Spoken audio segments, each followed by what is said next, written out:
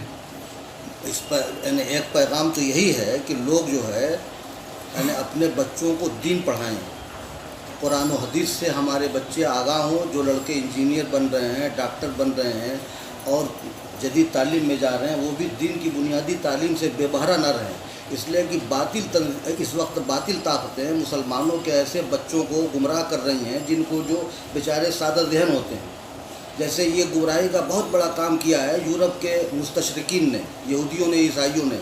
حدیث کی کتابیں بھی لکھا ہے، قرآن پر بھی کتابیں لکھا ہے، مگر اس میں ایسے شوشے چھوڑ دیے ہیں کہ جو باقاعدہ دین کی بنیادی تعلیموں سے واقف نہیں ہوگا، ان کی کتابیں اگر پڑھے گا تو رسول اللہ صلی اللہ علیہ وسلم کی حدیثوں کے بارے میں شک میں مبتلا ہو جائے گا.